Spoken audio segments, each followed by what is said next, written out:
good morning, good evening, good afternoon, wherever you join us from around the world. Welcome back to Creation Conversations, where this week we're dealing with part 2 of the origin of races, right? Races, racism, what's a biblical picture? How does it all fit together? So we'll come on to that topic, but we're joined by the whole team as we usually are. And John and Diane, you're together. Well, we are in together. One place, yes. And we're out on the edge of the bush. So if you notice a little bit of fuzziness or sometimes our sound disappears, we are still here. We're just having to restream. You've been pretty good for most of the meeting that we have before Creation Conversations. You've just occasionally gone a bit fuzzy and sometimes your sound is a bit unsynced. So bear with us. It's technology as always. But we've also, of course, got what you guys doing? Yeah, really good. I'm good. Yeah, all good here. Great stuff. Great stuff. Well, we thought what we'd do. I mean, I will be honest with you. I'm pretty exhausted. There's been a lot going on in the past few days, and we'll update you about that as we go. But let's just go around and do our ministry trip. I'll tell you a little bit about what I've been doing, and a bit about the busy period we've been in. And then Craig can share, and John and Diane can share, and Sam, even you've got something to share today, I believe. Exciting times, eh? Great stuff. All right, well, the main thing that has been keeping me busy, I mean, we've got lots and lots of stuff coming on, and really it was last week that we hit the busy period, all right? Because I knew pretty much there's very limited days off for me in the next few months. The big thing that we're kind of finishing up with, we've got our big museum open day. And in fact, Diane, you'll be here in the UK for that open day, Lord willing, and if everything goes to plan. And so Diane will be in the UK for quite a bit of time, not only for our convention, which I'll mention in a minute, but also so that we can travel around and do some ministry. So if you're a church in the UK and you would like some ministry, get in touch with us now. We're already getting bookings in, which is wonderful. We're planning a big tour around the UK, and Diane will be able to come on some of those and speak with me. So get in touch now if you want to do that. But following back, we of course have got this thing going on, the Rocks Cry Out UK Fossil Convention. There's lots of preparation for that. We are booking up very, very fast now, so make sure that you get your bookings in as soon as possible. It's looking like it's going to be a really fantastic time. But of course, the big thing that has taken up our time over the past week or so is this place, the brand new Creation Research Centre. Yes, a couple of weeks back, we announced that we'd moved into a new building. We've told you about some of the work that we've done there. We've told you about some of our plans, and today we really started doing it. So here's the whole team enjoying some lunch. We had a whole group of us here today helping shift and sort. We've got 25,000 odd fossils and artifacts to have to shift from one building to the next. So it was a pretty busy day.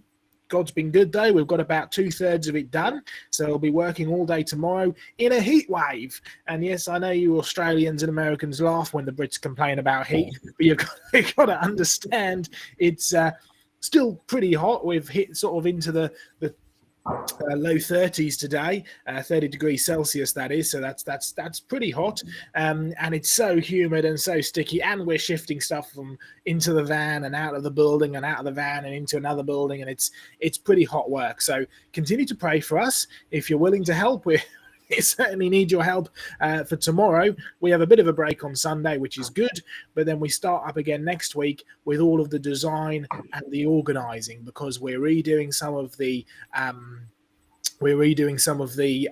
kitchen area. We're redoing some of the displays. We're setting up a shop. We're knocking some of the walls down. These the stud walls. These are right, fake walls. But it's a really, really busy time.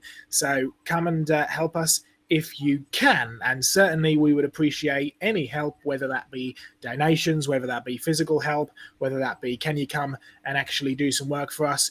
It'd be wonderful. So we've been pretty busy, and it has left me slightly exhausted, so I'm looking forward to bed tonight, and it's sort of just gone 9 o'clock here in the evening, so hopefully I'll make it through, because we've got a really, really great program for you today, so keep watching. Craig, what have you been up to?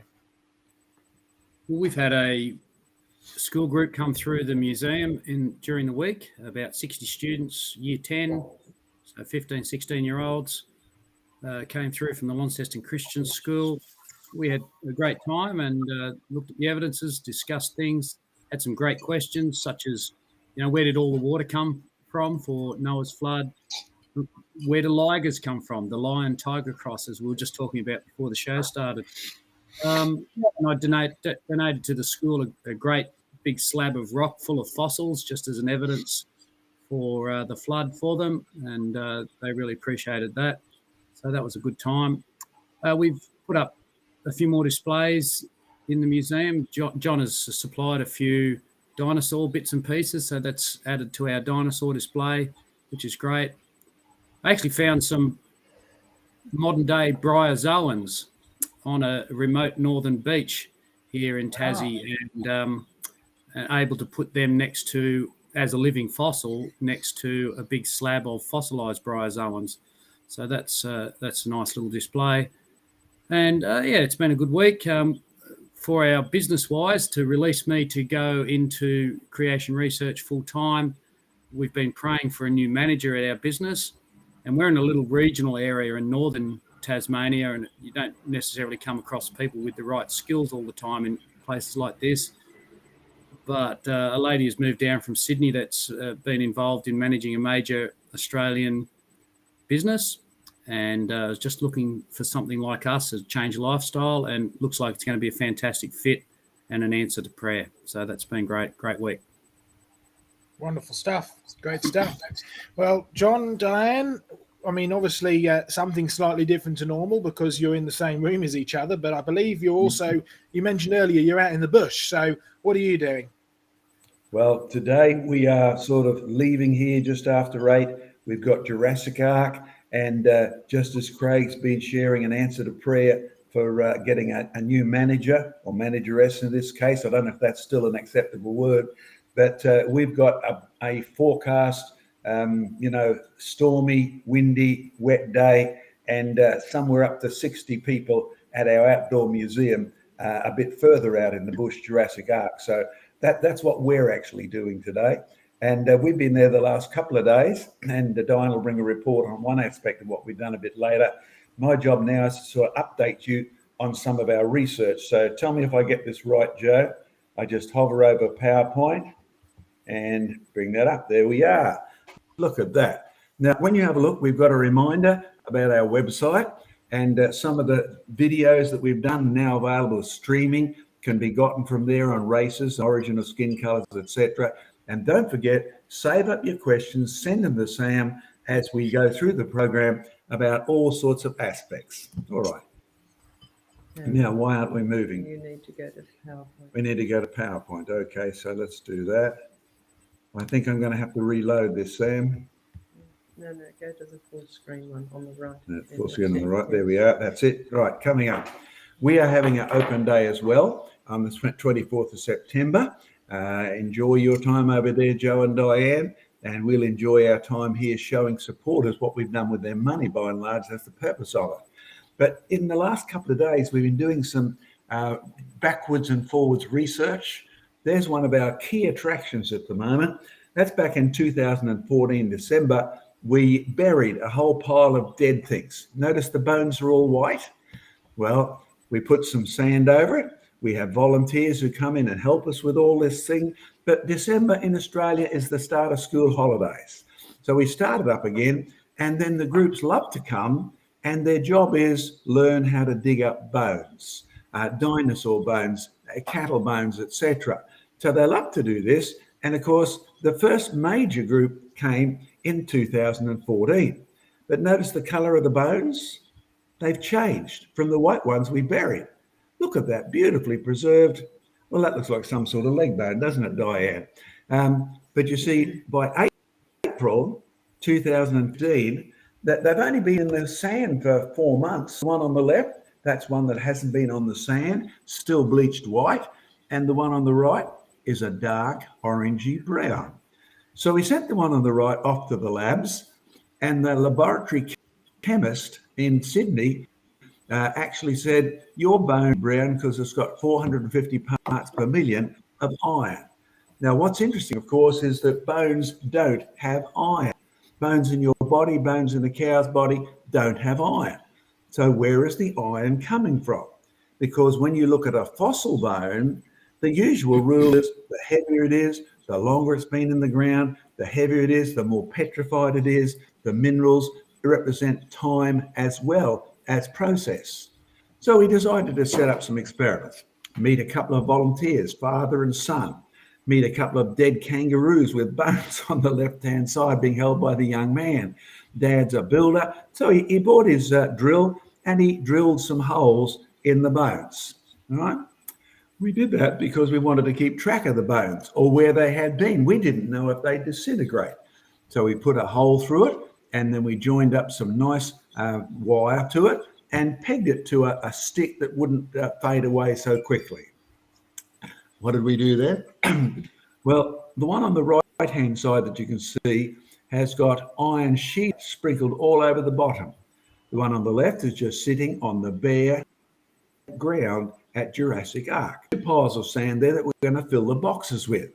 Why the iron chelate? Because we've had people doing experiments trying to get wood to absorb this stuff, to turn chelates into a fossil maker. So we thought we'd see if it speeded up this process at all. Yep, research, creation research. Don't just read about it, don't just believe it, but test everything as the Bible says and only keep the things that are true. Well, there's the things full up, and you'll see at each corner the little pegs that are sticking above the ground. That's a marker as to where bones were.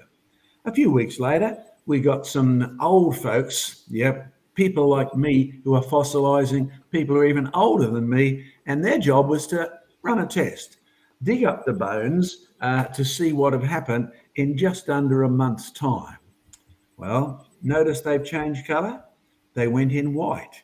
In a few weeks, they are now a rosy brown through to a black colour.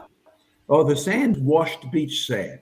There's nothing in the sand. There's no iron there that's going to stain any of these things. But after 2 weeks, sitting in the sand, there's what it did. You see the orangey colour that wasn't there a few weeks back?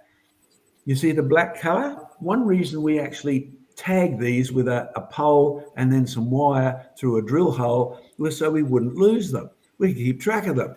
Look at this.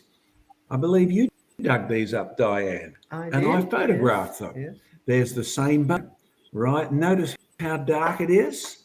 Now, just a short time after we buried them, we dug them up again, and they were getting iron in them.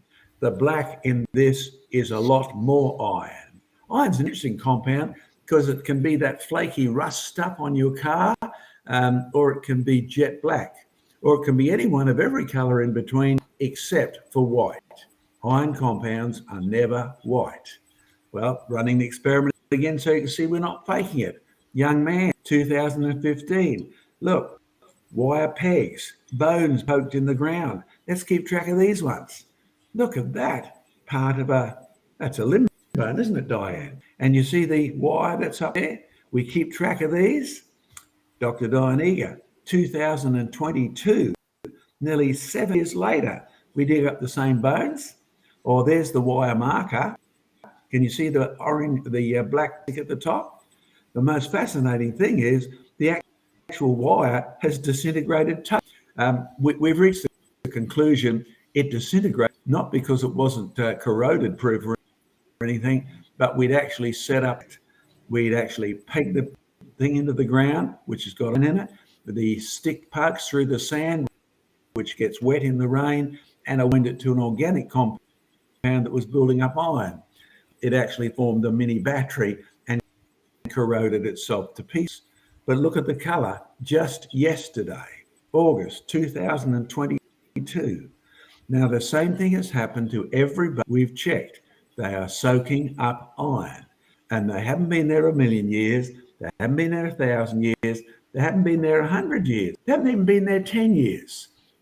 Warning, it is not the iron bone that tells you how old it is. The dark colour that tells you how old it is. It simply tells you how fast it has got into the rock.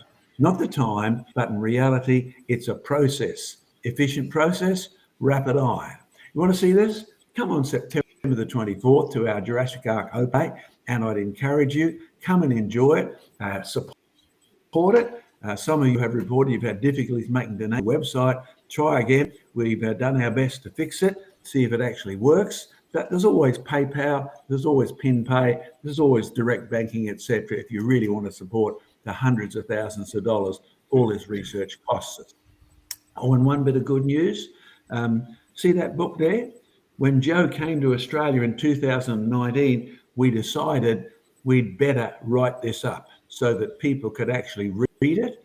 Well, the good news is the first edition is totally sold out.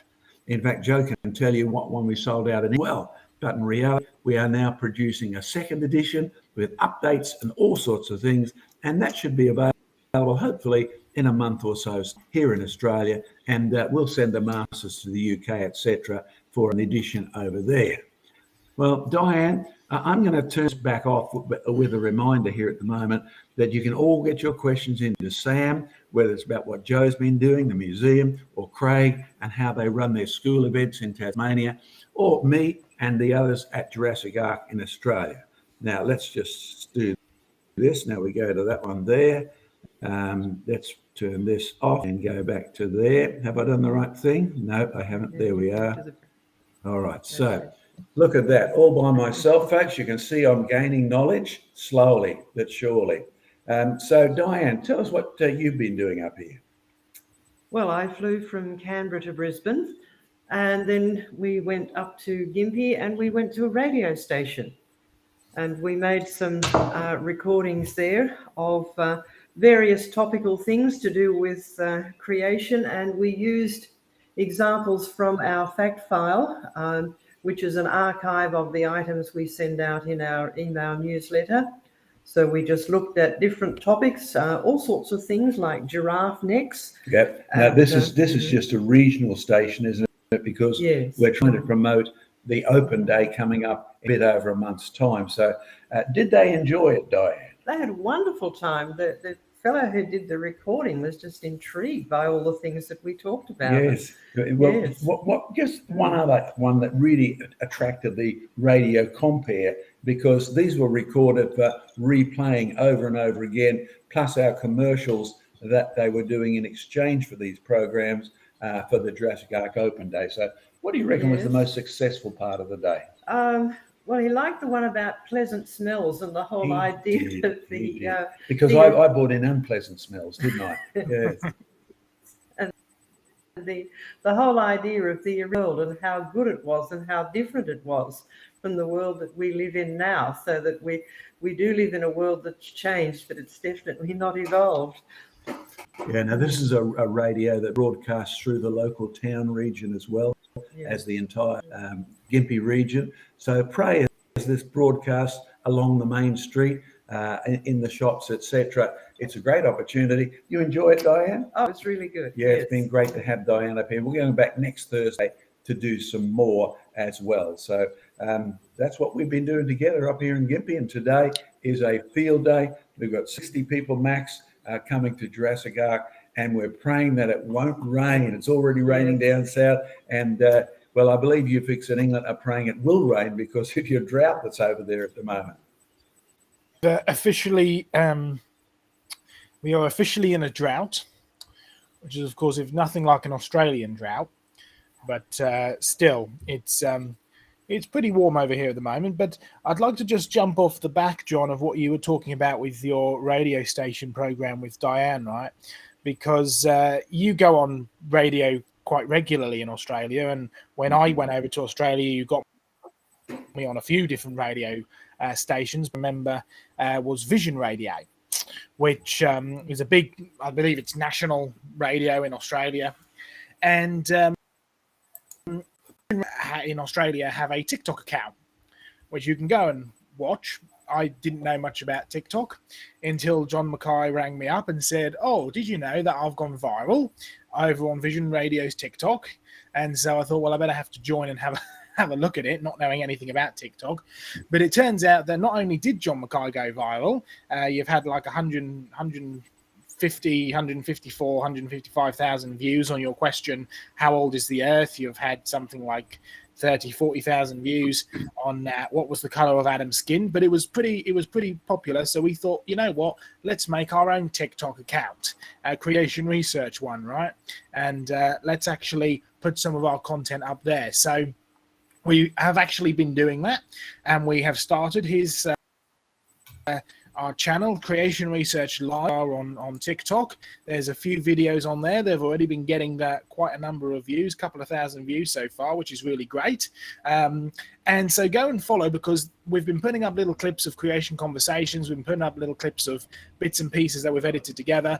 But we also are going to be filming our own little things from our research, from a bit about bite-sized creation research stuff, which we will be putting up not only on TikTok as a YouTube short, as well as on places like Instagram and Facebook. And John, give us a quick update of, because we talked about this the other day, about some of the little minute-long snippets that we started doing a few years ago but never really got anywhere, that we're hopefully, Lord willing, going to revive for TikTok and Reels and all the rest of it. Well, certainly true, and including even stuff like this on the origin of the races. We've been fascinated. The one on the Earth, the population that can't have been here for millions of years, that's the one that went 150,000 in the first day. The other one that's really been interesting to see the response to was what color was the first man. And of course, this man was the best color he could be, because everything was very good in God's eyes.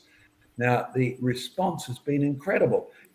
You guys believe there's a best racist, right? Because people today want black and white and all sorts of things to be exactly the same, because they live in an evolutionary world, and they want us to all have evolved to the same level, or else they are regarded as racist themselves. But the Bible says the opposite. Oh, you better go and have a look at what we said. Then you can catch on the rest and get onto our TikTok account as well. Joe, back to you. Thanks for that. I just thought we ought to mention that and let people know that we're there. Go and follow us on TikTok if you have a TikTok account. I didn't until about 5 days ago, and now I do, and now I'm posting stuff, which I never thought I'd say, but there we go. It's been very, very popular so far. So we've also been, you'll notice we've been putting up the shorter videos from TikTok up on our YouTube channel and up on our Facebook page as well. We're going to talk to John and try and get them sorted on our Instagram page. So go and follow us on all the social media platforms and enjoy little bite-sized things that link back to our YouTube channel and Creation Conversations. But before we move on to our big topic tonight, which is, of course, racism and the biological side of things, Sam, what have you been doing this week? Wow, I've been working. So there we go. The observant among you will know, well, the more regular people will know that I started a new job back in the beginning of July. And on Wednesday, I had my first official business trip that I've ever done. It makes it all really. Yeah, I know. I was a swanky businessman. But yeah, so I went down to London. I work for a technology reseller. So we deal with computers and servers and all that. It's basically my cup of tea. And so we went down to London. So let me just pull up my PowerPoint here. So Sam goes to London. Even when he's working, he's always looking for evidence of God's creation. So that's a lovely picture of the gherkin I took. So that's me looking all posy in Birmingham New Street Station. And that's the view from the gherkin of London, which I thought was really pretty. So I just thought I'd throw that in just so you can see that it's, busy London life. And there's a more blown up version of the picture earlier. And if you look on the right hand side, we visited a company called Poly, which produced the headset that was used by Neil Armstrong on the moon to broadcast "It's one small step for man, one giant great leap for mankind," and all that jazz. So it was really cool to see. I mean, that's not the original; that's a replica based off the original design that they did. The original's in the Smithsonian in America, but it's still awesome nonetheless. So that's some more pictures of me in London and me when I was at HP. People will know HP. They make computers and printers and things. And the most observant among you will be like, but Sam, what has computers and HP got to do with creation research? Well, the next slide reveals all. Look what I found. We had a dinosaur skull that was 3D printed by HP to show off how detailed their 3D printers are. Now, this is really cool. This is we had a discussion about this beforehand, and I had the observation when I was there that this was an Allosaurus skull, and it was, I believe, confirmed by Joe and John. So I thought this was really cool. I thought I'd throw that in, and just thought, you know what? I'm here. There's a dinosaur skull. I've got to take a picture of it. I've got to take a picture of me with the dinosaur skull. So there we go. That's my small update from me. But yeah, there we go. Great stuff, Sam. And I assume that now that you've got your high-level access to HP, you can get us access to that printer, and we can print our own stuff now, yeah? Oh, yeah. Well, I mean, we'll have discussions, I'm sure, you know. You're a businessman, yeah. No, that'd be great. Anyway, thanks for that, Sam. It's great. It just shows you, and it's something that we do. A big thing of that, the reason why I was attracted to creation research as the ministry in the first place was that one of the things that John taught me when I started traveling was the research is everywhere. You can see it everywhere. You can look for it everywhere. You can find it everywhere. So keep supporting us, keep looking after us. But I think it's about time we moved over to our main topic of the night. John, we're going to go back to you. And just keep yourself up there for a moment, Joe, because I've got an IQ test. Is that okay for you? That's absolutely fine. Let me put you up on full screen, and we can bring you up full screen as long as folks can see your reaction. All right. Okay. Now listen. I will see if you've got a Stone Age brain. Can you see this rock here? I can indeed. It's got a sort of a sharp edge, and in fact, I know you've got some of these, but you see, we're going to be talking about potentially Stone Age tonight, and we're here in Australia. But where did this come from, Joe? You've got some in your collection. I do. I have lots and lots in my collection. It's something we keep collecting more of. In fact, I think I was probably at that stone tool as well, because we have the same source for these kind of things. But it is a stone tool, if you caught me saying that. In fact, we can go one step further. It's an Anchulian stone tool. Now, the Anchulian stone tools, mostly, those ones at least, mostly come from Africa, from sort of around Sudan and Algeria into Morocco, around there, right? And they're often regarded as the more primitive of the stone tools, but actually when you start looking to them, you can see that their sophistication is pretty incredible, because I think I've also got some examples there, John, of right-handed tools. Yeah. And in fact, this one here, they always come sort of almost like a total 3D axe, but they're not an axe. They usually have a nice sharp point. Now, Joe, what's the best conclusion that's been reached about these primitive Stone Age tools?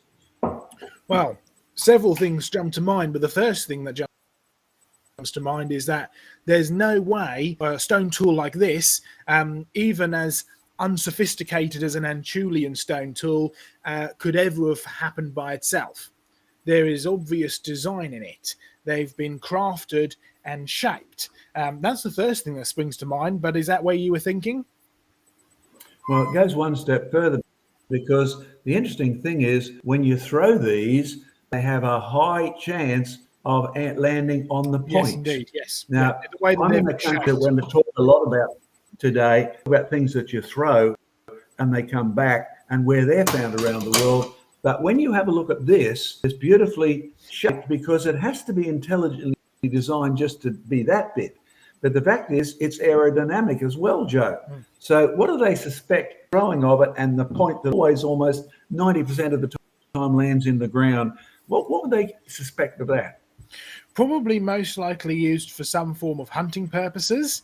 Now, I remember back when when I was growing up, and they'd talk about the boomerang and stuff, and the boomerang was used for hunting. And I was thinking, are you trying to knock a bird out of the sky or something, right? But there's a lot more that can be done with these tools than just physically using them to stab, although they probably were used to throw and stab and hit, because that point is always going to land straight down. But you can use them for throwing. They throw in a bit of a curve, depending on the shape. They throw in a nice straight line, depending on the shape. But they always land stone down, so you can use them to drive animals forward.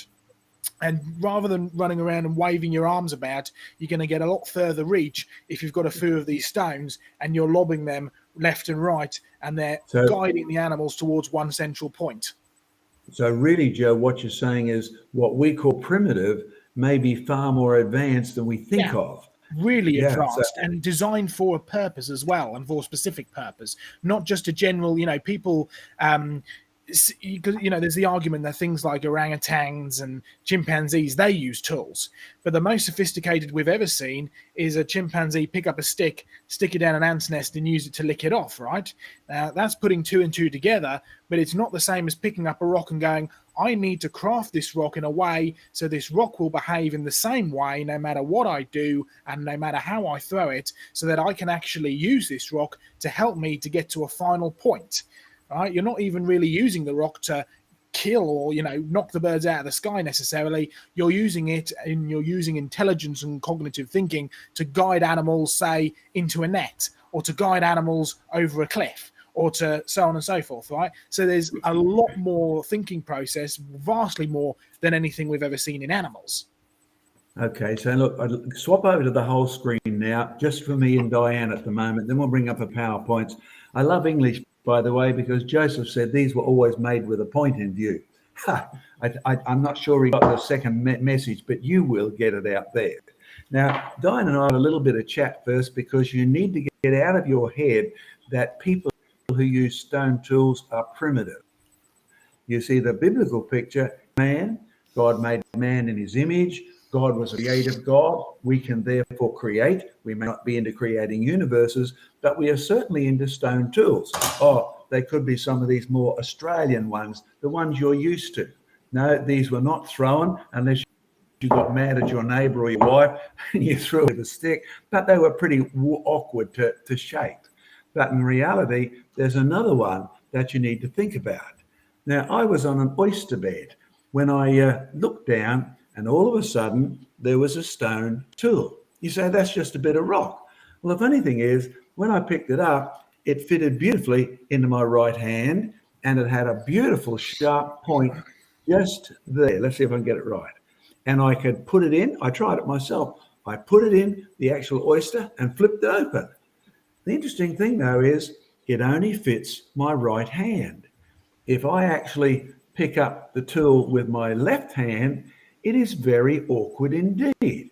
So I thought about that a lot, because then I went and checked my stone tool collection, and we have a very sophisticated one coming up, and the majority of stone tools are surprisingly not just made out of stone, they're made with a point, whether it's the one from Africa or the ones from here in Australia. The one found on the oyster bed that you can flip the oysters open with, they are right-handed 90% of the time.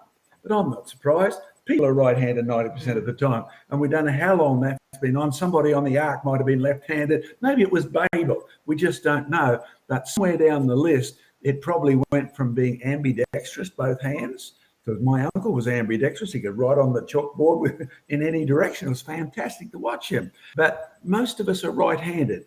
Now, Diane, would you hold up your heavy stone tool I gave you? Yeah, that one there. Now, if you get it sort of straight, there we are. Turn it around that way so they can see. Now, I found that in a creek bed high up on the wall, and it was buried. Can you see the flat edge there?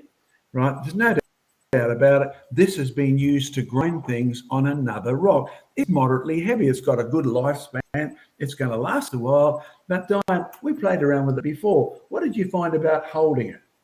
Well, if you hold it in your right hand like this, it fits really well.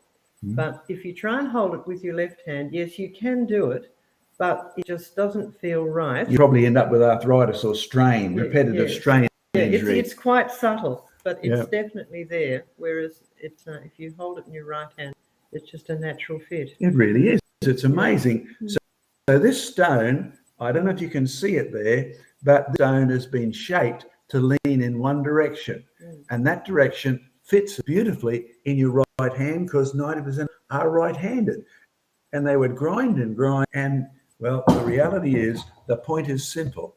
In the beginning, God created man in his image. Man was designed with a creative ability, and if you want to understand the history of man, the history of skin color, the history of races, the history of racial groups, then you have to start there.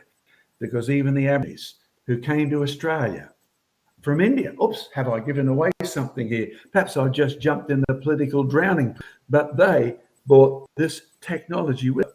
I mean, this one comes from just up on the Darling Downs. Look at that. Beautiful stuff. And the reality is they were very efficient stone tools. As one old Aboriginal man said to me, we've got all your white fella tools. We just got them bigger because they're made out of stone. Now you've got steel and gave it to us. We can make them smaller. Ah, interesting. I actually saw their big timber adzes. You know, we use wedges to bring down trees. They had the same thing, but they were 2 or 3 times the size. So they had our technology. They just didn't have the metal. Now I'm going to swap over to our PowerPoint now. We should be back up there. That's good. Now let's see if we can go. There's where we got to. These were the families of the sons of Noah according to their generations in their nations. Notice the word nations there. Between Noah's flood and chapter 10, verse 32, it talks about even nations. There were separate groups coming into existence right after the flood. And from these were the nations divided on the earth after the flood. Divided? Well, there's a division. Can you see my old friend Billy Sandy? My other old friend Alan Hall? Now, Billy Sandy is the guy we introduced to you last week, an Aboriginal, and we're going to finish with him because he became a Christian. Not when he was young, a bit older, and he was quite a film star in Australia, and he knew a lot about both cultures. So did Dr. Alan Hall on the right. Look how white he is. Pommy background from New Zealand, die of skin cancer if he was out in the sun too often. But he was a linguist, a university linguist, and he could read 32 languages, speak fluently in 5 or 6, was a Bible translator, and he's actually been awarded the Order of Australia, highest award you can win civilly in Australia through services to Aboriginal languages, Aboriginal people in reconstructing languages and place names. A brilliant guy, gifted with tongues. Well, there's Billy. Notice he's dark. Didn't need any skin cream at all to protect himself from sunburn unless he was walking around with his feet up in the air. Yes, Aboriginals can get sunburnt between their toes, on the palms of their hands and on the arch of the foot. Interesting. There's Dr. Alan Hall. He got sunburnt everywhere. Even if he had a light singlet on, he would get sunburned. Now, it's not my job to talk about colour or protection. Dr. Diane is going to talk about that later. I'm going to talk about culture and religion and the origin of the racial groups and the evidence they all came from the boat. There's my mate Dan on the left-hand side. There's me on the right-hand, Scottish background. And there's Jack. He's an Aboriginal. I preached at his church. There's me. There's another Aboriginal. Yes, I know he's an Aboriginal because I was asked to speak at his church and they wanted me to talk about where the racial groups come from. It's a question amongst Aboriginals. Hey, where you white folk come from? That's how that works. And why are you white and we're black? Did we get cooked too long in the oven? Because that's a common story out here. Well, he actually is a well-educated man, went to India with the Minister of Aboriginal Affairs. And when they'd finished talking, the local people would come up to him and begin talking in their local Indian language. And when he inquired about this, they thought he was an Indian. Now, he's not the only person to reach that conclusion. We've had many people, Indians particularly, who come to Australia to settle, who say, these are originally just like us. They really are. You go and ignore the spelling, but you can find boomerangs, you can find dingoes, and you can find DNA evidence. So when we talk about the origin of races, we're going to concentrate on one particularly here, and Craig's going to bring up others, and Diane's going to bring up skin colour, all sorts of evidence. You see, there's some of the boomerangs. Now, you notice there's 3 different shapes there, but the one with the hook is the one you need to watch out for. I wonder what it's called. You see, it's interesting. People use the word boomerang, but that was only used by the Durawell tribe around Sydney where Captain Cook first landed. In other places, they have different names for them. You go to the Santal Hills in India. What's interesting? Well, you find boomerangs, throwing sticks. You see, most of these sticks have been well known around the globe. India, China, Poland even. You see, the Santal people are dark-skinned. The Santal people are tribal. The Santal, see, when you look at these ones here, these are Indians who came to Australia for a big, big sort of commercial venture. But here's an Aboriginal from Australia who was here before they got here. Now, when you say, I've seen that skin colour, I've seen that complexion before, yes, the man who went with the Minister for Aboriginal Affairs, the people thought he was a local Indian because he looked so like many of them. Well, get back. See our one that's got the red arrow? Would you call that a boomerang? Because that one, I actually had some of the people where the name comes from build me one that the people west of Alice Springs, just there. They actually made me one of their own. And here's what they call it. They call it Carly. No, boomerangs are a word from the east coast of Australia. In fact, it was almost unknown outside of that region, and they had different names for them. But Carly, the one with the hook, that's not designed to come back. That's a kill stick. And if you're looking for evidence in culture about where they came from, if you're looking for evidence to back up the fact that you can find dingoes and boomerangs in India, then there, the goddess of death in India is Kali. You have a killing stick, a stick that's designed to not come back, then what name to give it than Kali? You see, in our words, we betray our origins as well. Oh, I took that picture. That was the view outside a school that I was speaking in. Would you like to see that every day outside your school window? You think we cause pollution? Forget it. You'll find pollution unbelievable in third world countries. And you're close, the dog is rummaging through all the rubbish. Do you want dogs like that? Oh, that one is in Australia. That's some of our famous, supposedly friendly dingoes that live on Fraser Island. They're not all that friendly, so don't feed them and don't actually try to pat them.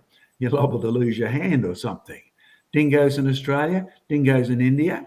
And in fact, you'll find that the evidence from the dingoes, as well as the people, the DNA evidence points.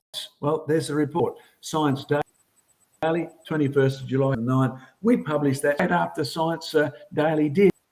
And we couldn't believe it was totally ignored. Anthropological Survey of India project analysed 966 complete mitochondrial DNA sequences from India's Central, Dravidian and Austroasiatic tribes and found they shared genetic mutations in the DNA sequences otherwise found only in Australian Aboriginals. Now, the reason they picked genetic mutation rather than the whole strand is the mutations are the easy ones to spot, right? And they're the same in Australia as they have in India. This is a point Joe and I and the others make over and over again.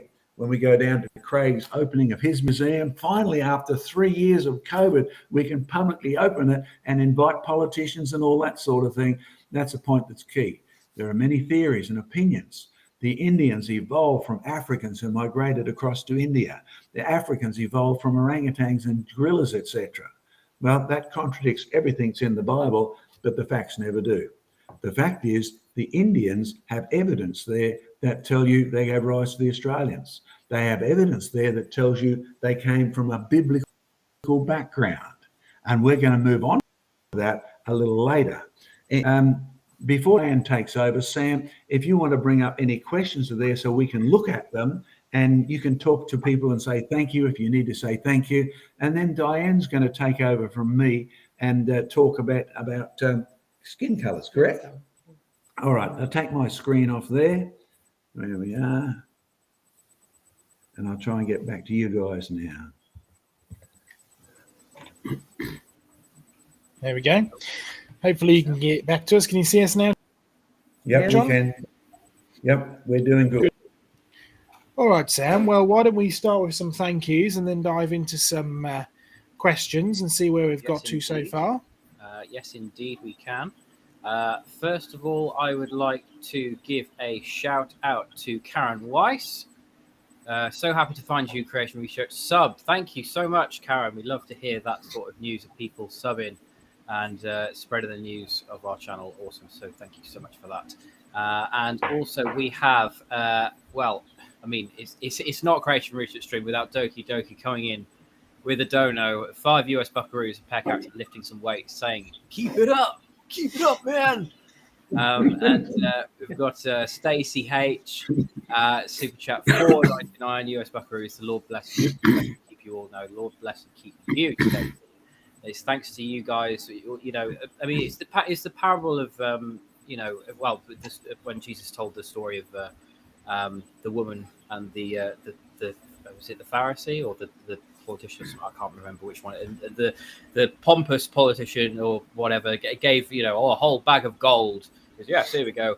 And the poor old woman gave, you know, just a small coin, and he said, you know, that lady's given far more than he has. So even though these donations are small, it really do bless us in every single way. So don't ever feel guilty that you can't give more. So every little does help. So thank you, thank you, thank you, thank you. God bless you all. Right. Okay. So let's go on. I can spot a question there that probably I need to deal with before we even go back to Diane. Is that all right if I take that now? Yeah, sure. Are you on about show you are? Yeah, that's right. Yeah. It's a good question. How much of the right-handedness is due to people using it? Now, this piece of stone has a hardness of 7. My does not have a hardness of 7. It's going to be my hand that wears out before the stone wears out, right? You could say 1,000 years use, but it's not just the right-handedness that matters. This is the little oyster, right, that I found on a reef where muddy oysters were growing on one side and it was coralline stuff on the other. This is actually, if you look there, the actual blade is at an angle. So I've got this there and the blade slopes backwards. Now, if you have ever tried to open oysters, you put it in and then you flick it this way, right? You don't put it and trick it that way. Your hand breaks if you do that. So the fact that you can put it in sideways and then lever your hand out tells you it's not just the handedness that's easy. There's actually a deliberate design to the blade, right? And it's designed in a way that works and it's been chipped off. Now, it's going to be my hand that wears out long or the cutter does. With this one here, if you actually, I wish we could show it to you, if you actually put this down on the desk, it rolls over just a tiny degree, which is just the degree you need for your hand to have. Now, if this was going to wear out because of use from body oil or whatever, it would only be the middle that was shaped like that. It would not be the whole thing, which you can see it there, Diane. It's actually leaning, right? And the reality is the whole stone has been designed so you grab it anywhere comfortably on the right hand because people have small hands or big hands, right? And remember I said I found this high up in a creek bank washed in the flood? Interesting. It's a deliberately right-handed tool, and there are some left-handed tools, by the way, and they're fascinating, but they are very rare. I have a few of them. So I hope that helps. Shaggy War. Sam, back to you. And I haven't, if I can just quickly jump in with a quick comment as well. I have some many stone tools in my collection, and there's one particular one which I haven't got it with me here, but it's a very long one, right? And it's got a little blade down the bottom, and you can see where they would have used it as this long sort of, you know, cylinder almost with the blade to sort of hack into, well, whether it was a hoe or whether it was some kind of, you know, chipping for wood or whatever it was, right? And what's interesting is you've got a nice smoothing, but then suddenly there's a bit which has been clearly taken out of it, clearly shaved out of it, where it fits perfectly into your hand. So again, it's another right-handed one, right? Now, there's no way that even with that, like with the hardness of the stone, that can actually wear that down just from your hand. But what your hand does have in it is lots of oils. So you can actually see where people have been using it, right? And also where people has had their fingertips on the other side when they've hit it and their hand has come down, hit the bottom, and then their hand has slipped. Because you can see where over time it's kind of become, I suppose you could call it almost polished, right? But even all this polish in the hand, basically, which has cleaned up the stone, still hasn't done anything in actually grinding it in. So it's not from the repetitive rubbing. It's clearly been shaped in order to fit a hand perfectly so you can use it. And the only thing that the hand has done over time is just give it a little bit of a polish, which is different from the rest of the patina around the rest of the stone tool. So you get little clues as to which ones are for, you know, the result of repetitive use, and which ones are the ones from actually being shaped to hold in your hand and to actually use for a specific purpose. All right. Are we ready to move on to Diane, Sam? Go for it. Well, let's see. Is there another quick question, Sam, before we move on? Yeah, we've actually got a question here for Craig. Would you believe? Here we go. This comes in from Sugar as well. Question for Craig: is it true plants have brain-like structures in their roots? Well, I guess at most you could call them brain-like. Obviously, not brains, as we know in animals. There's obviously very complex interactions happening in roots. There's the pumping of nutrients and the pumping of water and so on. There's actually communication between plants, chemical communications that actually can occur between different plants down in the roots, sort of a chemical signaling, if you like.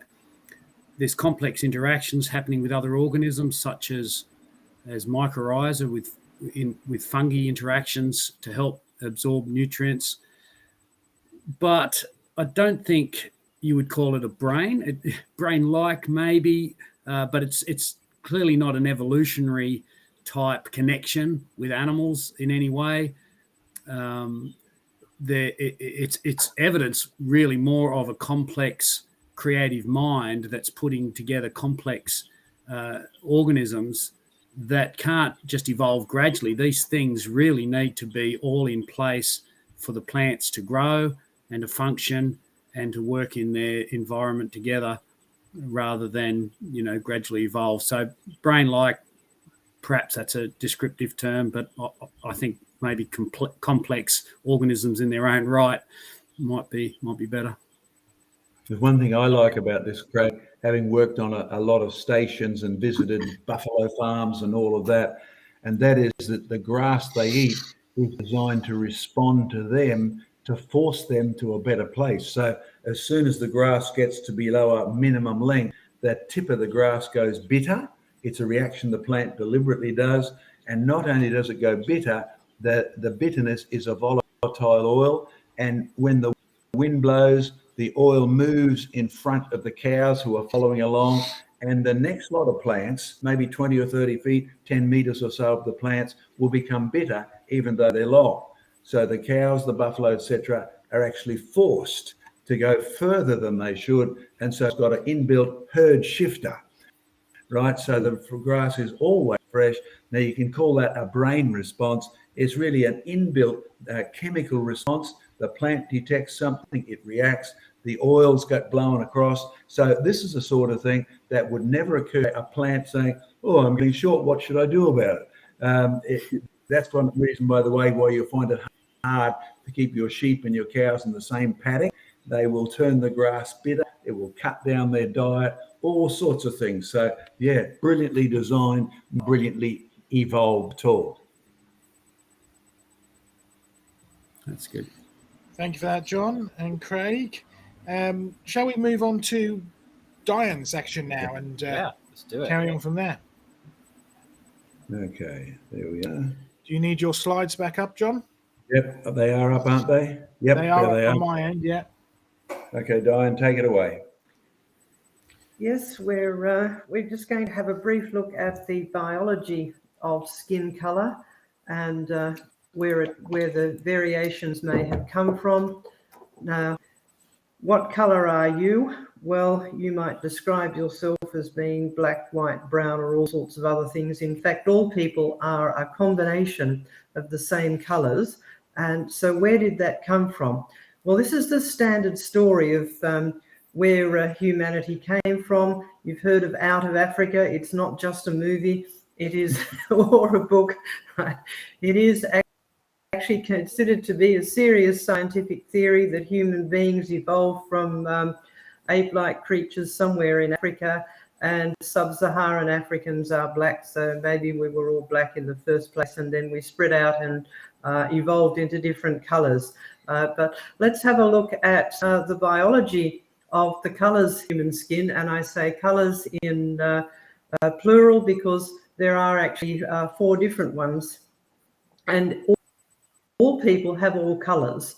So when you look at human skin, and any artist or photographer will tell you that getting good, realistic looking flesh tones is actually quite difficult. And the reason is because we're not one color.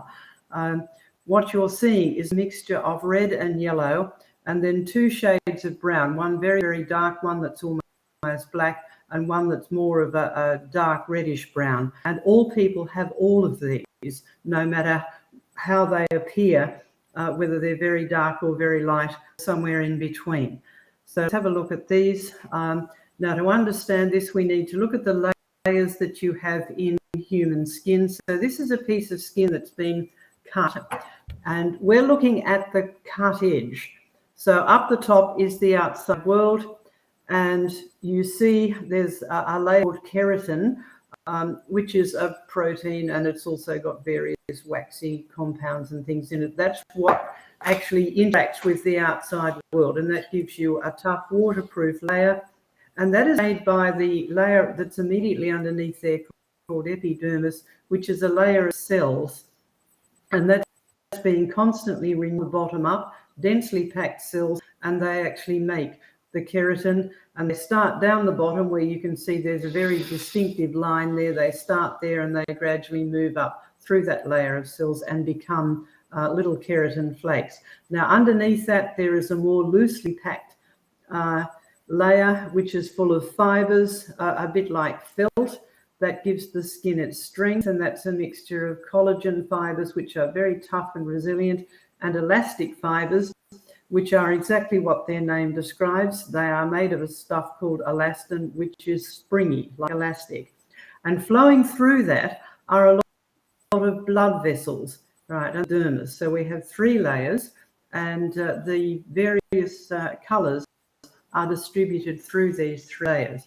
So let's have a look at the colors. The red that we see in skin is actually the hemoglobin that's flowing through our blood vessels in our red blood cells. And red blood cells genuinely are red.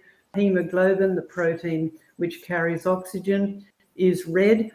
So red blood cells are like little packets of these tightly packed hemoglobin molecules, and they carry oxygen through your blood. And so that actually flows in the dermis, these blood vessels. But because the epidermis is semi-transparent, we can see that. So, and you'll notice that change in yourself when you are very hot and your skin gets flushed. It's because lots of blood vessels have opened up and there's more blood flow closer to the surface. Mm-hmm. So the thickness of the epidermis does vary a bit. So some areas of skin will look redder than others. Now let's move on to the yellow, and these are a group of compounds called carotenoids, and they're found in foods. They tend to get concentrated in the outer layer of skin. Now we eat these, and some of them are quite tasty, right? And they're a common pigment in other species as well. Birds have lots of carotenoids to give them part of their colors. Now, the easiest place to see these is actually in thick calloused skin, because the callus is actually an extra thick layer of keratin. So I don't suggest you do this now, but at some time, if you look at your feet, which is where you have the thickest layer of callous skin, you will see it has more of a yellowish tinge than the rest of your body color. And so the keratin accumulates these carotenoids. So if you have lots of these, your skin does have more of a yellowish sort of color, or if that keratin layer is thicker. Now, the brown to black is from it's called melanin, or actually 2 slightly chemically different substances, 2 variations of this, one called eumelanin, which is a very dark black brown, and pheomelanin, which is more of a red brown. And these are made by cells called melanocytes, and they are also in the epidermis. They're in that bottom layer where the epidermis and the dermis meet. And the interesting thing is the number of melanocytes is the same for all racial groups. Now, that's the number of cells, right? It's not the amount of color. But so we have the potential there for producing lots of, everyone has the potential there for producing lots of melanin. But why don't we? Now, so the epidermis actually contains melanin. You can't see it in that particular photo there, because this is from a fairly light-skinned person. Mind you, the pink color is actually an artificial color. When you cut tissues and look at them under a microscope, they're almost transparent because you're looking at a very, very thin sliver. But the variation we get is from, well, for a start, the ratio of eumelanin, theomelanin. So whether you have the more reddish brown one or more of the very, very dark one, and how active the melanocytes are. In other words, they can be turned on and they can be making masses of melanin, or they can be turned off and make none, or somewhere in between. Now, in some people, they're active all the time. In other people, they're hardly active at all. Most middle brown people, they vary a bit. The other interesting thing is that once the melanin is made, it does get picked up by the cells that make keratin and get carried up to the top. But in lighter coloured people, that melanin that's there, it disappears as the cells turn into the keratin flakes. So here is the skin of someone who is naturally dark, and these, you can see there's melanin there all along the bottom layer, which is where the melanocytes actually live and produce melanin. And the reason it's at the bottom layer is that's where cells are dividing. That's where the keratin cells are coming from. And they're the cells that need to be most protected from the sun, because you've got active cells that are dividing, and the DNA in those needs to be protected from incoming radiation. And that is the function of melanin. It actually absorbs some of that radiation and protects those cells. So like little inbuilt sunscreen. And so this person has got a lot of those. And so in this piece of skin, the melanin is still there. So if we combine all of those colors, all people have all of those colors, but the variations are just variations of color combinations. And that means you can get quite a huge variation from being very pale white to being very black to being middle brown, somewhere in between. And it's interesting that most of the population of the Earth are actually middle brown. The two extremes, black and white, are not the most common if you look at the total population of the Earth. And that should give us a clue as to where we really started with skin color. So how did we get the distinctive skin color combinations? Well, the standard story is it must have evolved. So what made it evolve? Well, as we said, melanin is there to protect our skin from strong sunlight, particularly from ultraviolet radiation. And so the standard story is that skin color has somehow evolved for the sun, or in response to the sunlight that comes in on the Earth. And this is the standard. Melanin protects the skin from damage by ultraviolet light. That's the UV there. Dark skin evolved in high UV regions, but skin does still need some sunlight. It's a vitamin for us, vitamin D, which is actually a hormone that helps control our calcium metabolism, particularly important for growing strong bones, which of course have lots of calcium in them, not any iron, but lots of calcium. But we also use calcium in other body functions. So very important. And so the standard evolutionary story is that light skin evolved in low ultraviolet regions so that we could absorb enough of it to get this vitamin. And so if we look at the a map of the Earth and look at, well, whereabouts are the high ultraviolet regions? Well, certainly the equator, around the tropical regions, lots of direct sunlight because it's coming in at a more direct angle. The world, of course, is not flat like this map here. It's round, so as you go towards the poles, the angle of sunlight gets more and more sloped, and the radiation has more air to get through. So ultraviolet light is actually lower as you go away from the equator. Now, it's not quite as simple as that, but as you can see, as you go towards the poles, okay, the world gets shadier and shadier. It's not exactly simple as that, because you've also got to take into account how high land masses are. So places like the Deccan Plateau, the Andes Mountains, they will have high ultraviolet radiation, even in the regions that are a bit further away from the equator.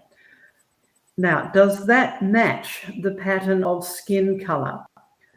And we need to look at the pattern of skin color of people before the last few hundred years, when people started moving all around the world, and certainly last century and this century, people are on the move all the time, and there's a lot of mixing and matching. But in the early days of exploration around the world, people tended not to move very far away from their original places. And so you can do research into groups of people whose ancestors have not moved and mixed and matched with other people from other continents. And someone has done that. Here is some data that was picked up, that was collected from quite a few, almost 100 years ago, actually, when there wasn't quite as much movement. Now, it doesn't really work in terms of ultraviolet light, does it? It sort of works for sub-Saharan Africa and Europe. If you look at sub-Saharan Africa, where we know there are a lot of very dark people, and in Europe, there are a lot of very light-coloured people. And that seems to work. But look, Australia. Now, this is for Australian Aborigines, and it certainly doesn't work for them, because Australia is actually quite a big place. So the very top end is not far away from the equator, but the bottom end is quite a long way away. As Joseph, you found out how big Australia was, particularly when you've got to travel over the ground. And Tasmania, where Craig lives, is a very long way from northern Queensland and the Northern Territory there. But the Australian Aborigines are considerably that dark colour that we saw in some of John's photos. So let's do a reality check and see if there's another way that we can explain that distribution, because it is there. Let's have a look at our map of the world. And so up in Europe, we have light-coloured people. Down in the bottom end of Australia, we have dark-coloured people who are as dark or even darker than the people who live in North Queensland, up the top end of Australia. And just to check there, in terms of latitude, in terms of distance away from the equator, the 40-degree line goes through Spain and through sort of Mediterranean Europe there. 40 degrees also go through Bass Strait, which is the little bit of sea that separates Tasmania from mainland Australia. And so the light-coloured people and the dark-coloured people live equally further away from the equator. So let's have another look at how we could have got those distinctive colour combinations, because they are there. Let's look at it from the point of view of biblical history rather than out of Africa theory. Okay. Now, we need to have the big picture of the world according to biblical history. It started out good. We see creative design. Sadly, the world didn't stay that way. There was sin came into the world. God judged the world, and it's been degenerating ever since. That's a lot of change. We do have mutations and we do have natural selection. Those are real processes, but they are not evolutionary processes. So lots, but not evolution. So this is a mural that we have at our Jurassic Ark site. Anyone who wants to come to our Jurassic Ark site will be able to see this. This is an artist's depiction of Adam and Eve in the Garden of Eden, where everything was very good. We have deliberately coloured Adam and Eve this sort of middle brown colour, because if you think about it, the biology in terms of ultraviolet light, that's correct. We know middle brown would be a very good colour to have, because it allows enough ultraviolet light to get to those skin cells in the epidermis to make your vitamin D, but it is enough to protect the cells right at the bottom of that epidermis layer from being damaged by that ultraviolet. And so that's why we've deliberately depicted Adam and Eve as that sort of color, because God said everything was very good. It worked perfectly. Everything was the right size. But we know these days that we do have problems with our skin. I suffer from that myself, and we'll come to that in a moment. So let's have a look at what could have happened. Now remember, very good to degeneration. Creation to degeneration is the overall picture of the world. So the original creation started out as that sort of middle brown color. By the time of Noah and his sons, there's been a bit of a spread, because we have in the names of Noah's sons, right? Remember Ham, Shem, and Japheth, names that have hints of color in them. Japheth indicating lighter skin, Ham indicating darker skin. And we'll go into that a little bit more later on.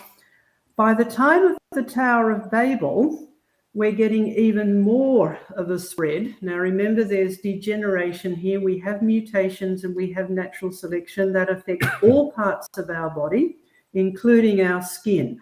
And because our skin is on the outside, it's a bit more visible. So by the time of the Tower of Babel, you would have had more of those processes happening. And this is another mural from our Jurassic Ark site indicating people at the Tower of Babel, and a lot of variation here. Dark people, lighter coloured people, people with more yellowish tones in their skin, people with more pinkish tones in their skin. And this was not a very nice sort of society to be in, because they were in rebellion against their creator, and that inevitably results in all sorts of chaos and trouble. We know that at the Tower of Babel, God split up the population into a whole lot of subgroups. So before variation, there would have been a lot of before Babel rather, there would have been a lot of variation, but because they were all together, it was possible for them to mix. After Babel, God would have split up people probably into sort of clan groups. You can read about these in Genesis 10 in the Table of Nations, who these groups were descended from. So you've got a whole lot of smaller groups who are then going to be scattered over the face of the earth. So they would have moved away from each other, and they could only breed within that group. So whatever genes they took from this big gene pool, and this doesn't only apply to skin, it applies to all sorts of other things.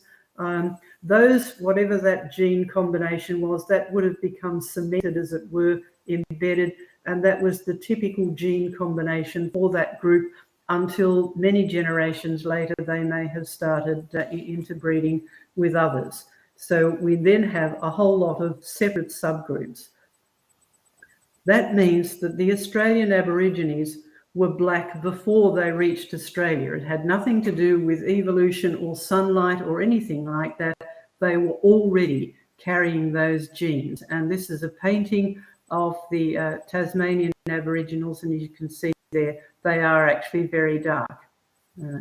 And as John said, there's DNA evidence for this, so you can actually trace migration paths. We can see how it could easily have happened, starting off from people who would have started in the Middle East, right, carrying those genes with them, going through India. So you've got those same genes there, and eventually getting down into Australia.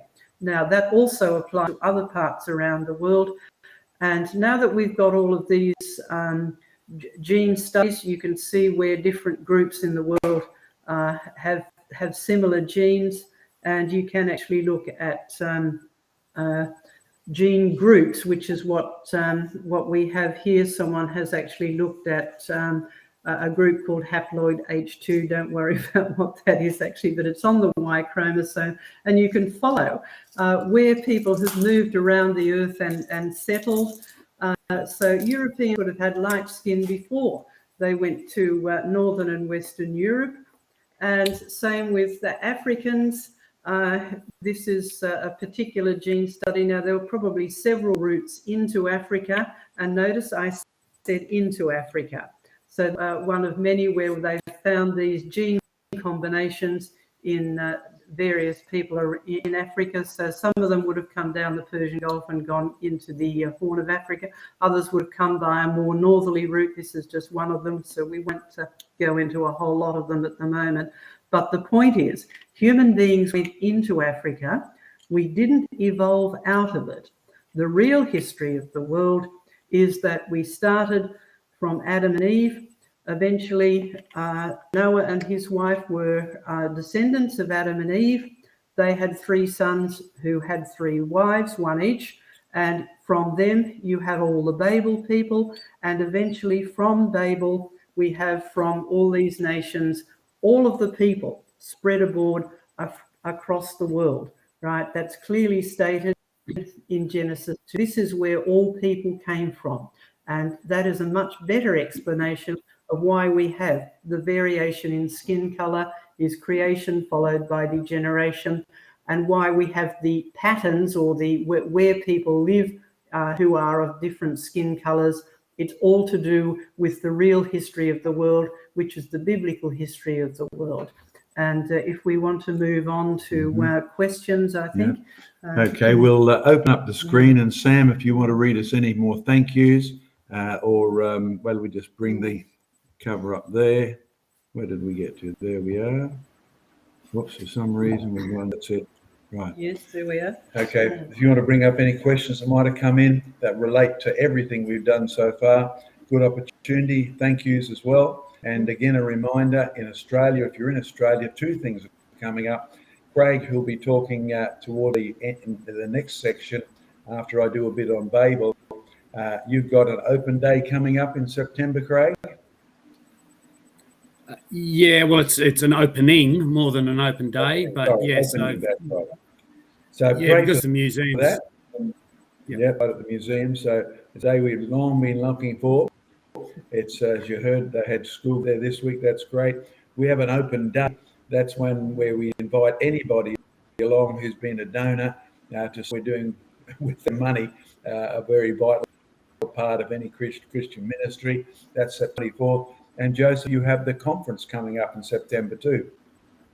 We do indeed. We have the conference coming up, and we have our own open day, which is pretty much the same thing. It's for all those who've been supporting us to come and see what we've been doing. So that open day is on the 29th of October. Details will be on the website shortly. Diane will be here.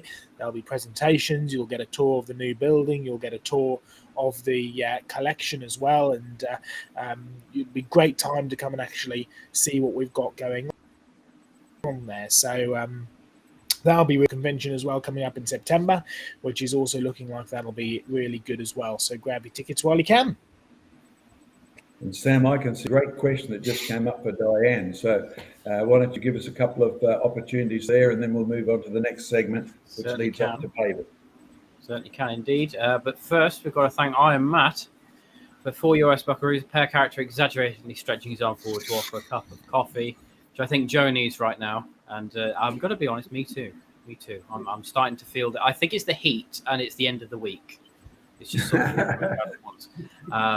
But yeah, okay. So I Am Matt also asked the question. So which is it, more genetics or adaptation that determine the traits of people groups, do you think? Diane, your field. Well, it's more genetics. You've only got to look at your own family history. Adaptation is the ability to respond to your environment. So some people are better at responding to increased sunlight than others, in that they will tan evenly, whereas some of us do not tan evenly, so parts of our skin remain vulnerable. So, are you saying I'm degenerate? I've got all cut one arm. Yes. So sun tanning is actually a genuine adaptation in that it is a response to the environment. But some people lose the ability to respond very well there. Some people, their skin is just degenerate. Let's say degenerate. That's what you really mean.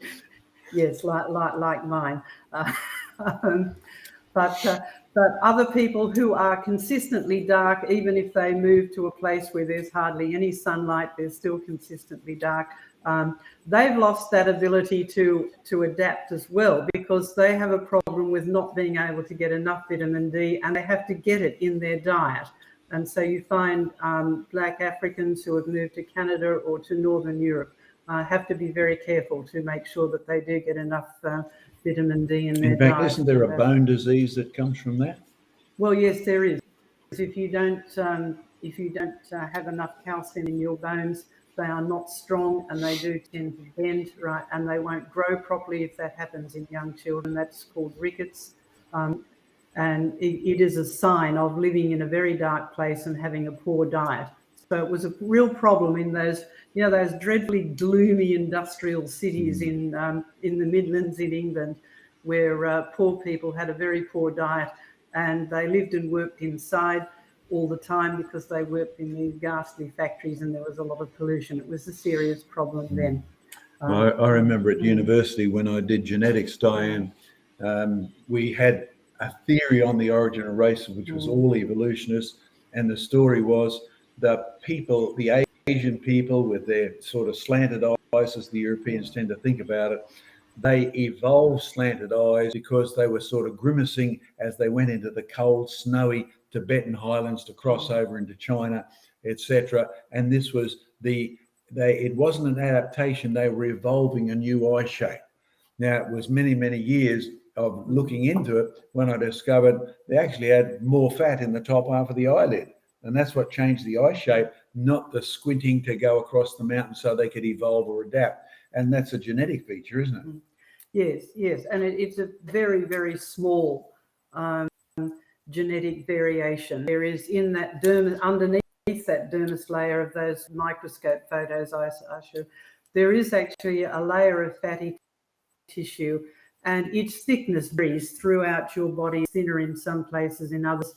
So in what we call Oriental people with that Oriental facial shape, the layer is just slightly thicker in the face. That they don't have anything that that other ethnic groups have at all. It's just variation. Or as Charlie Chan says, why you Europeans all look the same? That's the reverse logic of that. Okay, what else is coming up there, Sam? Okie dokie. We have a question here again from Iron Matt as well, related to the same topic. Question: folks at the extremes of skin colour, say black and white, when they mix after a generation or two, stay either black or white, not middle brown. Your thoughts, please? My observation is that is incorrect. When they mix together, if you're talking about mixing, getting married and having children, you find it goes towards the average middle. So we have in our church, we have a black African background man married to a pure blonde Norwegian sort of features, the what we tend to think of as classic blue-eyed blonde, and their children are a much more glorious middle brown. And dad has trouble with vitamin D in the cold. Mum has trouble on a hot day like England is at the moment. So you'll find the kids, they actually tend to go back to a middle ground. Is that what you observe too, Diane? Yes, in general they do form a middle brown sort of colour. You can, because it's a mixture of genes, and it's with each child it is random as to which particular mix they get. Some of them will be darker or some of them will be lighter, so they will tend towards one parent or the other. But in general, they are somewhere in between, because it's a mix of genes. It's not just one or two that give you the end colour. Now, because we've got many racial groups in Australia, even at my own church, we've got people of mixed backgrounds. So one pastor, American, European type background, his wife, Asiatic, they've got married, and their daughter, I actually photographed, and you can geometrically prove it. Her slanted eyes are halfway between dad's and mum's, right? So you can actually see that she's got more fat than dad in her eyelid, but less fat than mum. So it just looks like there's a range of characteristics that show up depending on the percentage of fat that comes from the genetics. That's basically it, isn't it, Diane? Okay, I think we're just about there on that one, Sam. Awesome sauce. Right, we shall do this one. Jim P sent one in towards the beginning that relates to the digging up of the bones that we were displaying earlier. And it says here, but can the iron preserve the bone for millions of years? Okay, and because Diane, you've been digging them up, how many years have these bones been buried?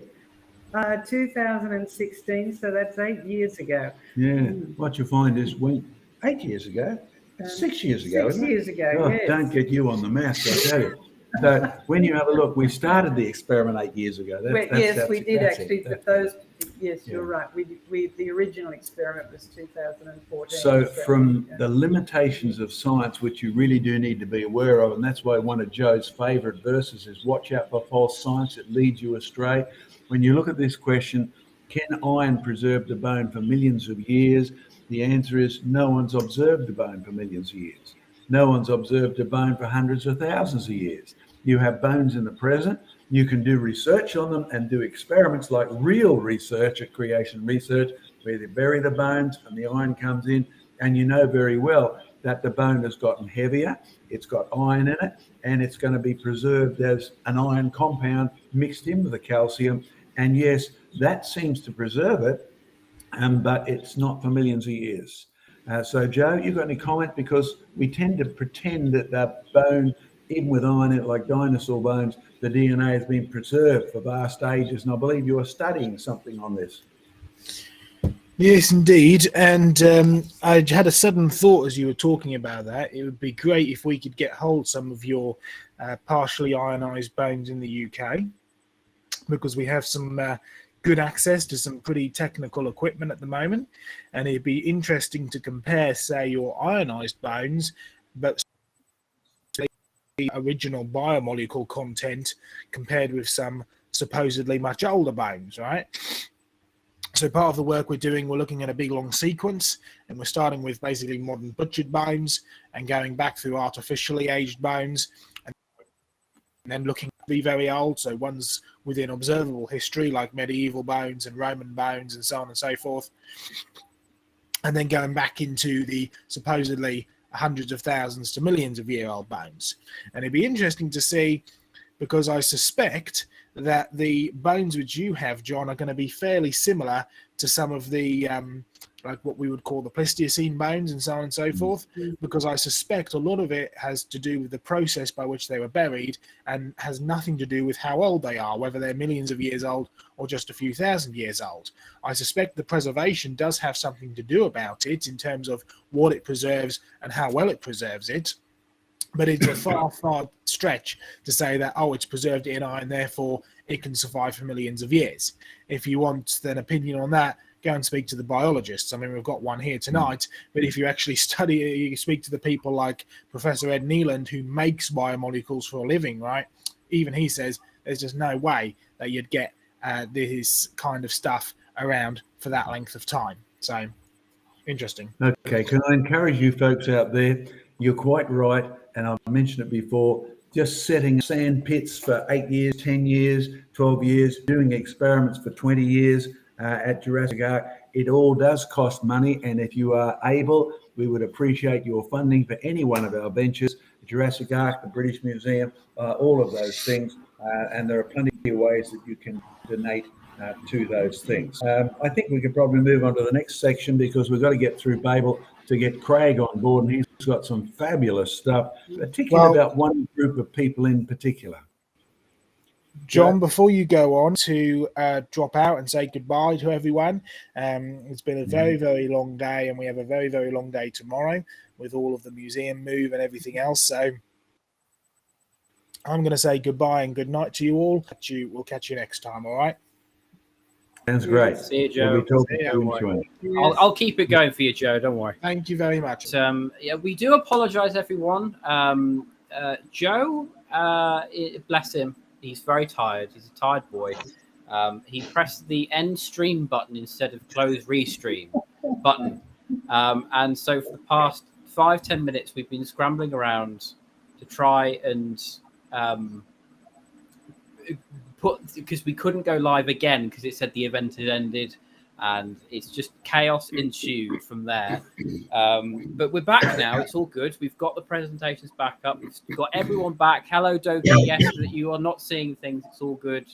It's just part 2. We're still going. It's just Joe made a boo-boo. It's all good. Right. Yeah. I believe we're going on to Craig. So what No, was we're that, actually, you're going to me first and then to Craig. So that's how we're doing it. This is just all gone to pot at the minute. So I'm yeah, just. it has. That's all right. All right. Okay. Well, I'll take over here, Sam, and we'll see how it goes. Call your friends, tell them we're back up. We've never had such a thing happen before, but it hasn't been fun. There's our starting point. These were the families of the sons of Noah, and the Bible says, test everything.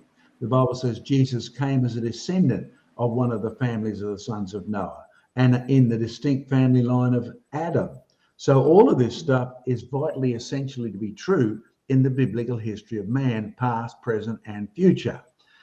The section we're going to be dealing with is after the flood through Noah to Genesis 6 and 10. There's our sort of dinosaur dig with a flood water drowning some dinosaurs. There's what Diane showed. There's our artist Steve working on the mural for the Tower of Babel. The Tower of Babel, Diane's already mentioned, skin color variation already existed. The population split up after Babel into small groups. So some of the brick builders went their way. The others didn't know how to build brick at all. Some of the painters were great at cave art, but they couldn't grow corn, so they took up other options. But I'm going to recommend, if you want to see the evidence for this, there's Google Maps. Do you notice what's listed? Tower of Babel, good for kids. It was bad for adults at the time, but it's a good education place for the kids. It's there. You can find it on all sorts of maps. Tower of Babel, good for kids. In fact, there's the closer up, the Ishtar Gate. In fact, what you find is when the Bible says the Tower of Babel was glued together and coated with bitumen, the Tower of Babel site is not far from one of the world's biggest bitumen deposits that's still liquid and ooey gooey. In fact, one reason they put the Tower of Babel there is there's the big basement that they found, really, that's been excavated to get all the bricks for local buildings. It's still there. It would have been an enormous construction. It's still there. Oh, that's what it would have been like, a tower that reached up to heaven, that men could actually make themselves God. That's why that was such a crime. God told them to spread out and fill the earth, and they all decided to form a big trade union headquarters in rebellion against God, and he judged them. One reason people don't like this history of the races is it not only mentions where men came from, not only gives you hints and clues about where they went to, but it talks about a God who created man and who judges man's rebellion. Genesis 11 till now, we've been following the history of races. Diane put up some more recent, more accurate pictures than those ones. But you'll see Australia down on the bottom. Well, these are some of the maps Diane bought, the world maps showing the locations of the forest, where the people are. There's Mount Ararat. Yes, it's a real mountain, and you can trace where you could have gone from there, because the Bible says we started in the mountains of Ararat, we went down to the plains of Shinar, and then we went across to where the Tower of Babel was going to be. It wouldn't have looked this dry. It wouldn't have looked this deserty. It wouldn't have looked a mess like it does today, because it was just after the flood and everything is wet. And then we start resettling from the Tower of Babel, over there. Google Maps, look it up as to where it would have been. Some went north, some went east, some went south, some went west. And basically that's the map that's easy to draw from the pictures in the Bible. The Shemites went, well, they basically stayed there and they went northwest. The Japhethites are basically all of our ancestors who are on the program tonight. The Hamites, yes, that's what they call themselves even in Egypt, because Ham is a Hebrew Egyptian word meaning dark. By the time you end up to Babel, Japhethites to the west, Hamites to the south, Shemites all through the Middle East and beyond. Now, if you want to see these pictures, as Diane said, you can come to our open day, because a lot of this is on murals, and we'll have additional new great murals on the giant animals and fauna of Australia. Can I encourage you, go to our website, click search, insert races, go to the fact file, look for racial articles, All this stuff is freely available. But to get back to India with some additional evidence from Babel, India, when I was over there, I came across the Mahabharata. Well, I'm not sure I'd pronounce it in the correct Indian way, but the one thing is, it's a book. It's very well known. It's done from the 8th to 9th century BC. It's highly illustrated in many modern versions. And the part of it that interested me was about the 7th Manu. You see, given that the Bible says we all come from one man, Adam, and we all come from one family, Noah, we were all there when the flood happened. So don't be surprised. Every group descended from Noah's family has a version of the flood, including this one, the 7th Manu and his flood. The Manu is a learned teacher, a wise man. But in the illustrations, can you see something? There's a swan there, and he's hitched to a big fish. So notice anything in particular? Oh, the swan's interesting. He's black. Hey, that's like Australia swans, isn't it, Diane? And so what you find is there's a boat, but there's 8 people on the boat.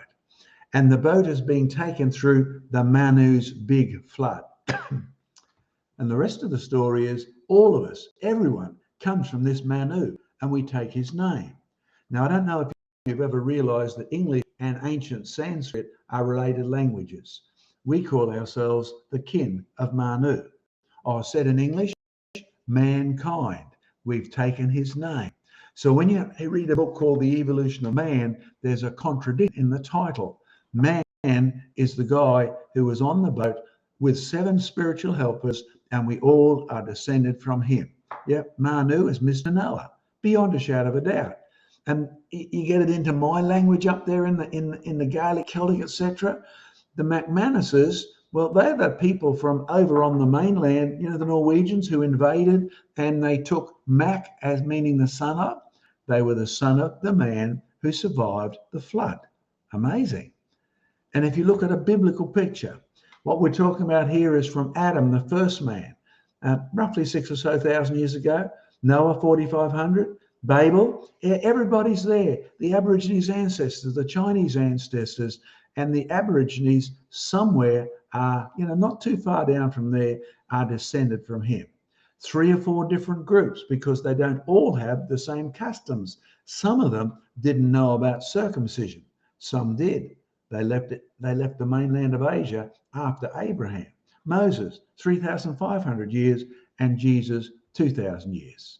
To turn it into a sort of a punny view, there's the cartoon version. There's a boat and there's people. Oh, and all the animals were on board.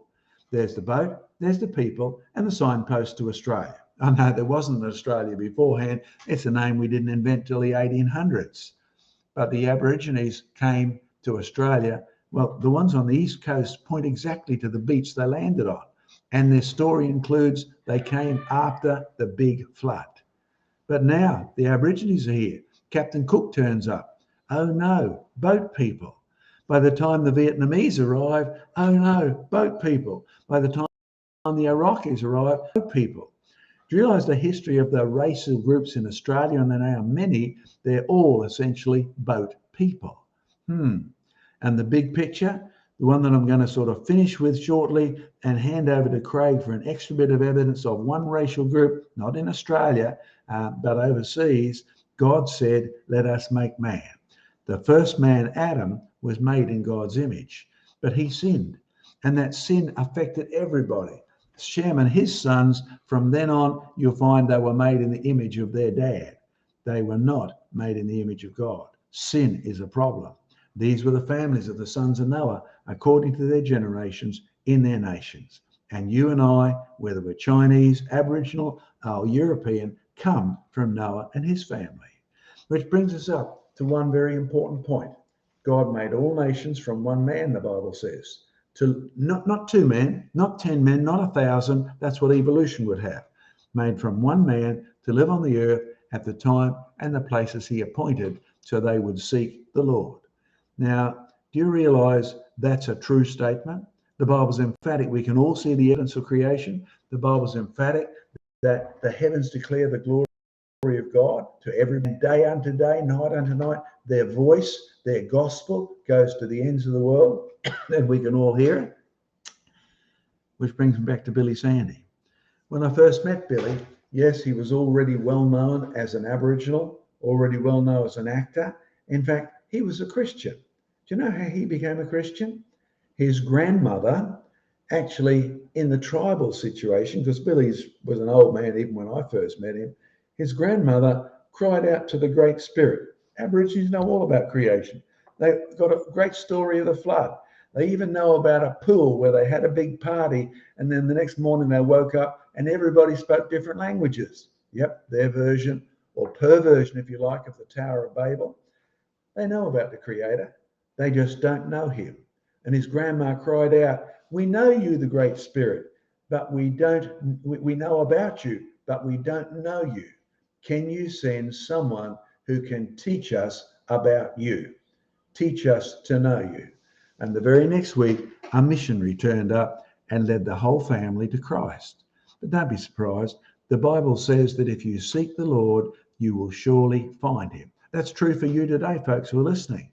It was true for Craig when he began his research as a student so many years ago when I first met him. Can I encourage you? After Craig's on, we'll have our last question time. I'm going to take myself off screen now by actually bringing up that one there, then taking us back to here. And Craig, I'm going to hand over to you for this last little segment before we have to sort of shoot off too for our open day. Yeah, okay. Thanks, John. I'll try and make it as quick as possible since we've lost a little bit of time today. My slides up there, Sam? You're all good to go, mate.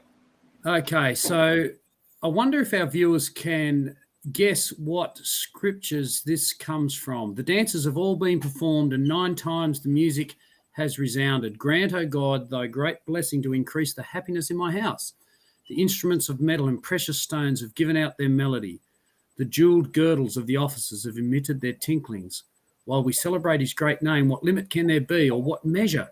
Forever he setteth fast the high heavens and establisheth the solid earth. His government is everlasting. His unworthy servant, I bow my head. I laid in the dust, bathed in his grace and glory. Well, you may have guessed it's actually not from the Hebrew scriptures. It's from the Chinese scriptures, which were read out as recitals by the Chinese emperor for many thousands of years, for 4,000 years, in fact, in the temple sacrifice ceremony that they had. And the original god of China is actually Shangdi, which means literally God above, or it can mean Most High God. And it's an incredible connection, really. This thing's quite an exciting study, I think, to get into, reflecting the dispersal of people from Babel that had the same histories, the same stories, and even this name, comparing with the Hebrew scriptures, we know that Melchizedek called God, God Most High. Here's a passage from Genesis 14. Then Melchizedek, king of Salem, brought out bread and wine. He was the priest of God Most High. And he blessed him and said, "Blessed be Abram of God Most High, the possessor of heaven and earth. And blessed be God Most High, who has delivered your enemies into your hand." And a few verses later, Abram himself also refers to the Lord God Most High, the possessor of heaven and earth. So this is in itself is showing a link between the Chinese and the Hebrews, that they both worshipped a God Most High. You could say that even phonetically, Shangdi is similar to the Hebrew word El Shaddai, which means God Almighty. The Chinese border sacrifice recitals, there's many things that are said in it, were recorded by Confucius in the 6th century BC. And he's written quite a bit about this. It was a sacrifice that was conducted by sacrificing a bullock on an altar on the border of China. And one of the authors that I was reading, Ethel Nelson, who was a Chinese scholar, she even suggests that the Chinese characters are pointing to the fact that this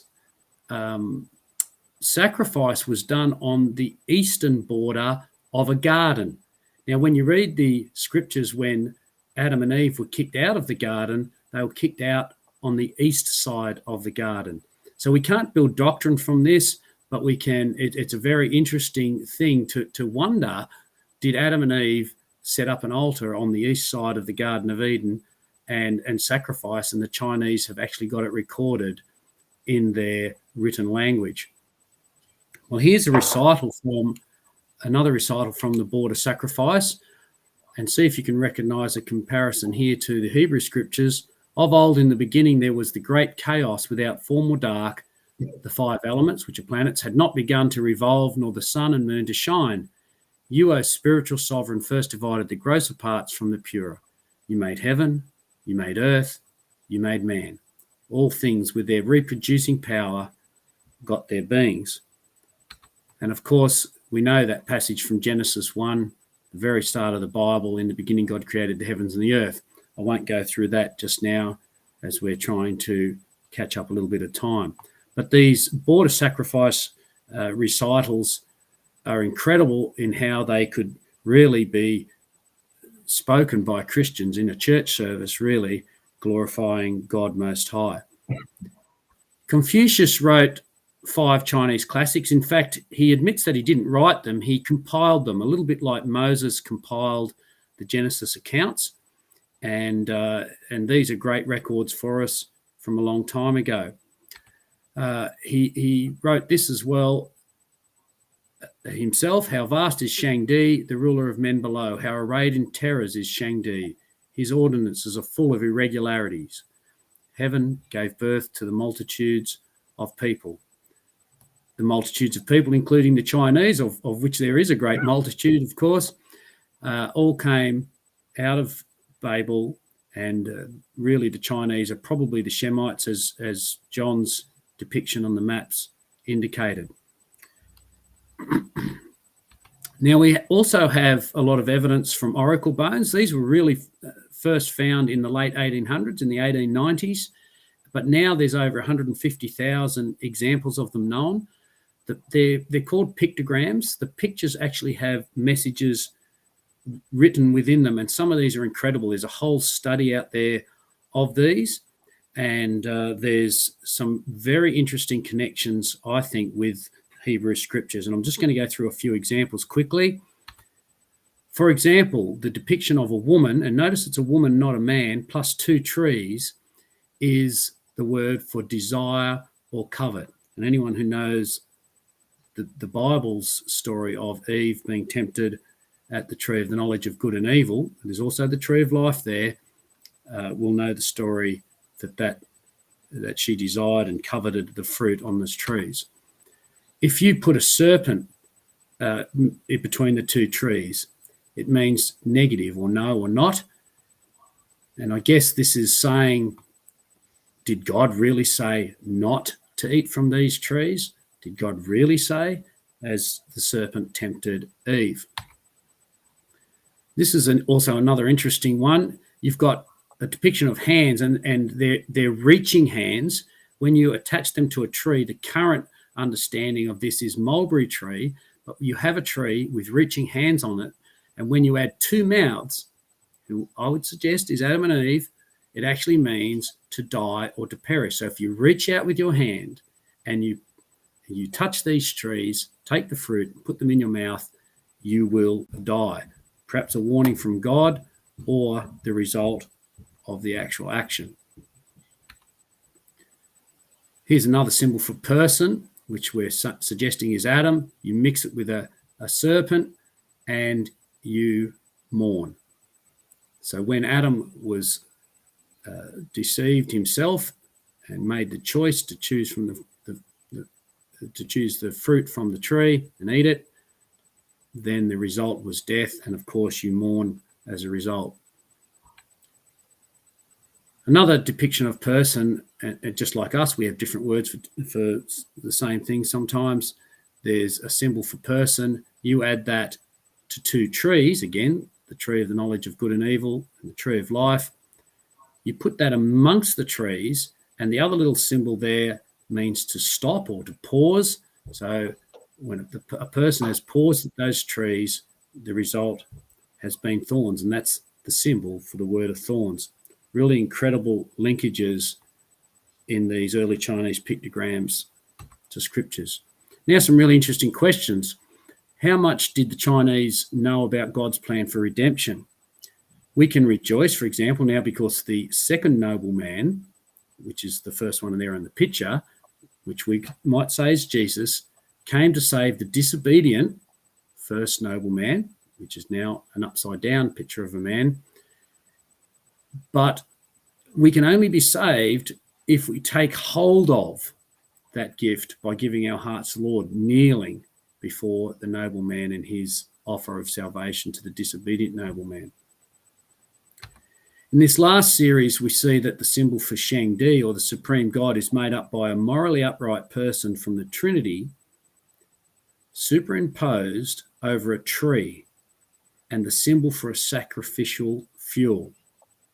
So could Shangdi, God Most High, be Jesus Christ, and was known by the ancient Chinese nearly 4,000 years ago? I'll let you ponder those possibilities. But we shouldn't be surprised that God was known and worshipped by many people outside of the Jews. Even in the Bible, Moses records those who worshipped the Lord God that were not Jews, including his own father-in-law, Jethro, the priest of Midian, who brought a burnt offering and other sacrifices to God. That's in Exodus 18. Someone's phone's going off. I'm not sure it's here. Okay, and here's what Isaiah says in chapter 45. Turn to me and be saved, all you ends of the earth, for I am God and there is no other. By myself I have sworn, my mouth has uttered in all integrity a word that will not be revoked. Before me every knee will bow. By me every tongue will swear. And certainly the Chinese language seems to reflect that. So we've got to take hold of God above. As we talked about, I'll move on from that one. I just want to show one last slide. We have this very large sign in our museum, which is showing the bronze tree of Shangxingdu in China. The Chinese have it in a museum over there. They can't really explain what it's about, but it's a 4-meter high tree and its fruits have knives on them. There's birds in the tree, and it's very much a tree that seems to be dangerous in some sort of way. And when you look down the bottom left-hand side, I'll just blow that up a little bit. Hopefully it comes through for you enough to see. It's got a serpent. Interestingly, the serpent has legs.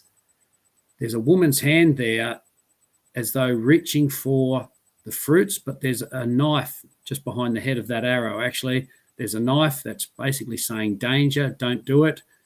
And the Chinese really can't explain this, but perhaps we can explain it if we have a biblical understanding, and we know that the Chinese people had spread out from Babel and had similar stories to Noah and then the descendants through Abraham and the Hebrew scriptures. Okay, back over to you, Sam. Lovely. Right. Oh, hang on. There we go. There you go, John. Go ahead. Right. Should we have one question? I haven't seen anything else come in. I've lost all the other questions from the other chat. So this, I can give this question in, and I think maybe we should call it a night there, because I think so.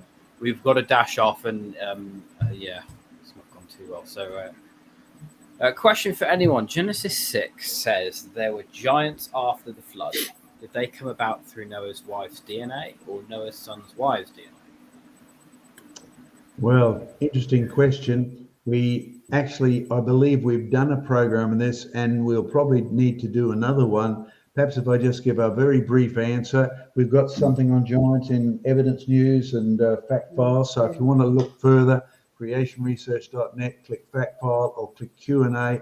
But in reality, when you look at the descendants of Noah, his wife's DNA, you probably can't blame either him or her. They are provably descendants of Adam. They are provably descendants of the only people who survived the flood. The one thing you people raise with this, did they come from demon seed and angel seed and things like that. We deal with that at length on the website, etc. And the answer is emphatically no. They still exist by the days of King David, because you have King Goliath or Goliath, etc. He's one of the giants, one of the Nephilim. But by the time you get to David, you will find that the giants are just about at their genetic end. They disappear shortly after that, but they are already mutated.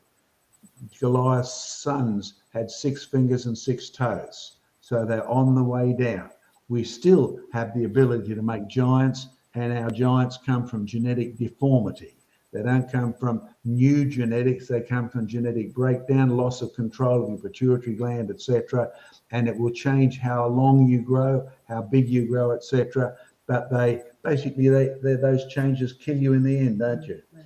The only reason the giants do so well is when the people of Israel went into the land of Israel or Canaan, and it was flowing with milk and honey, big food. I mean, remember the bunch of grapes took 2 people to carry it? Big food kept big people alive and well, but as Israel went downhill, their genetics had already gone downhill, short lives like they do today, and not enough food to keep them going. And I'd recommend, that's a big subject, the whole program subject. Sam, keep it in mind to tell, what was that guy's name who ruined our program today? Joseph, that's right. We'll remind him that we've had questions on this, but over to you, Sam, to close the night. Right. Okay. Well, thank you so much, everyone, for tuning in again for part 2. Again, our apologies. This was not foreseen, and before we could try and rectify the issue, Joe left us alone. So I'm sure he's probably away with the fairies by now. But thank you so much, everyone, for joining. We hope that you've enjoyed our presentation. If you stuck with us through both parts, or even if you just joined this part 2, what will happen is either myself or Joe or someone on our end will edit these 2 together into one consistent, bulky show with an explanation as to why there's a cut and things like that at the start. So it is not like 2 videos you have to watch, so it's a bit more seamless, and we'll just get rid of these live streams. But yes, so thank you so much for joining, everyone. We hope you have a great week, and we'll see you back next week for another Creation Conversations. Any further things, last minute things to add, guys? No, goodbye and God bless. No, just if people wanted to read a bit more on the Chinese stuff, there's a couple of great resources. Ethel Nelson's God's Promises to the Chinese. Hang on. Do you want to hold that one up again? I'll just put you full screen. God's Promises to the Chinese by Ethel Nelson. And here's another great one, Faith of Our Fathers, Finding God in Ancient China by, there he is, Chan Ki Tong. And by the way, Craig, if folks want to see Ethel Nelson, we interviewed her for our Origin of Races, Real Roots, so you can actually hear the lady herself and see some of the things that she found out. So to stream those videos, Origin Races, Real Roots, History of Man, you'll find them great resources to add to what we've done today and those books. Awesome source. Right. Okay. We shall leave it there. So thank you. God bless everyone, and see you next week. Bye-bye. Goodbye and God bless.